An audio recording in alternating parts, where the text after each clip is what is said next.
મિત્રો, આટલી વિશાળ સંખ્યામાં આપ સૌની ઉપસ્થિતિ એ વાતની સાબિતી છે કે આવતીકાલે વર્તમાન સત્તાનો સૂરજ આથમવા જઈ રહ્યો છે.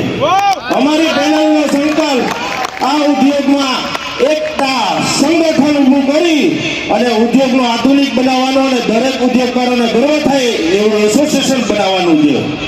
વધારે એમઓયુની હાડમાં શું થયું, જો આ વાત હકીકત હોય તો મારી વાતમાં હામાં હા પુરાવજો, સુરમાં સુર પુરાવજો કે આપણા ધમધમતા ઉદ્યોગોને તારા મરાવ્યા છે. હા કે ના? હજારો ઉદ્યોગકારોને હેરાન પરેશાન કરવામાં આવ્યા છે. હા કે ના?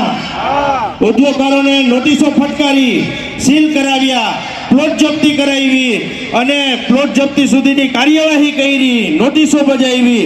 આ સાચું છે કે ખોટું? પૈસા દીધે આ સાચી વાત છે કે ખોટી વાત? કોઈ પણ સુવિધા વગર આપણી પાસેથી નિયમ વિરુદ્ધ નાણાં કઢાવવાની દાદાગીરી કરવામાં આવી છે.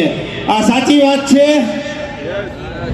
પોતાના જ ભાઈઓ પર પોલીસ કેસ કરેલો છે. આજે ઘણા બધા 200 જણા અમે લોકો સીલ પ્રક્રિયા રોકાવા ગયા હતા ત્યારે ધ્યાનમાં હશે કે અમારા ઉપર કેસ થયેલો તો મેં મામલતદારમાં જામીન દઈ અને પછી હું જેને આમાંથી 10 થી 12 જણા એવા છે જેને મામલતદારમાં જામીન દીધેલી હતી, તો પોતાના જ ભાઈઓ ઉપર કેસ કરીને વારંવાર પોલીસ બોલાવી અને ધમકીઓ દેવામાં આવે છે. સાચી વાત કે ખોટી વાત? દુશ્મની નથી.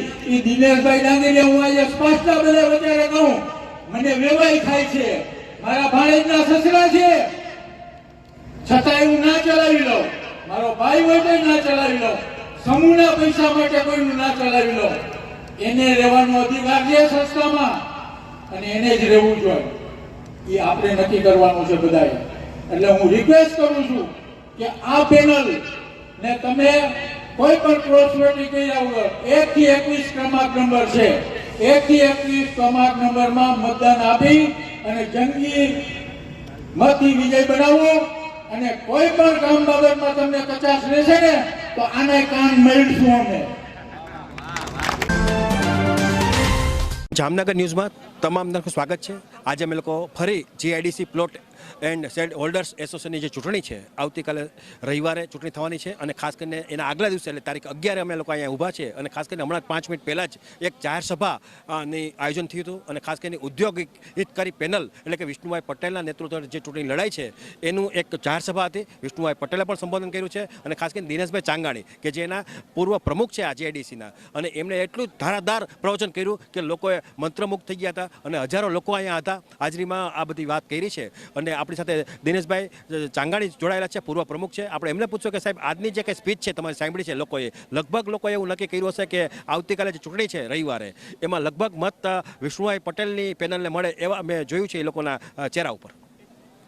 આજની આ જાહેર સભામાં અમારી હિતલક્ષી પેનલ, ઉદ્યોગ હિતલક્ષી પેનલ અને ત્રિશુલ નિશાનની મિટિંગ હતી.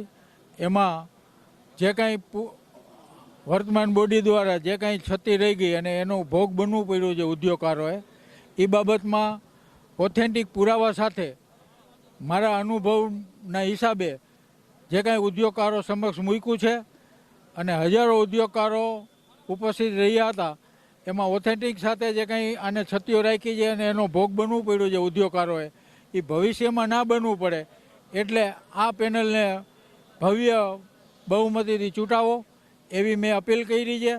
અને આ લોકો પણ એવી કોઈ કામગીરી નહીં કરે એની પણ હું ખાતરી આપું છું, કારણ કે એને આપણે માર્ગદર્શન હેઠળ, અમારા અનુભવના માર્ગદર્શન હેઠળ કામ કરાવશું એવું દરેક ફેઝ 2, 3 ઉદ્યોગકારોને હું ખાતરી આપું છું.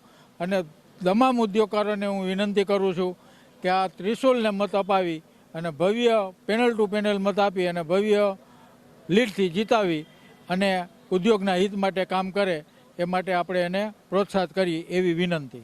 ખાસ કરીને કઈ ક્ષતિ રહી ગઈ હતી, ખાસ કરીને સત્તાધારી પાર્ટી જે ચૂંટણીમાં ઊભા છે એને પ્રગતિશીલ પેનલની? ખાસ તો કે જઈ તો ઇન્ફ્રાસ્ટ્રક્ચરમાં જે કાંઈ અમારા કાર્યક્રમ દરમિયાન જે કાંઈ ઇન્ફ્રાસ્ટ્રક્ચર ડેવલપ કરવામાં આવ્યું, રોડ, ગટર, સ્ટ્રીટ લાઇટ, એમાં એક પણ ઇન્ફ્રાસ્ટ્રક્ચરમાં વધારો કરી શક્યા નથી. એ મોટામાં મોટી આ લોકોની ખામી છે. કારણ કે ઇન્ફ્રાસ્ટ્રક્ચર વગર કોઈ પણ અત્યારે આધુનિક જમાનામાં ઇન્ડસ્ટ્રી ચાલી શકે નહીં. જે ડ્રેનેજ સિસ્ટમ નથી, અને અત્યારે જે ડ્રેનેજ સિસ્ટમ છે એ વરસાદી પાણીની છે, પણ આપણા ઉદ્યોગમાંથી નીકળતા પાણીની ડ્રેનેજ સિસ્ટમનો કોઈ ઓપ્રોચ કર્યો નથી, એવું કોઈ કામ કર્યું નથી.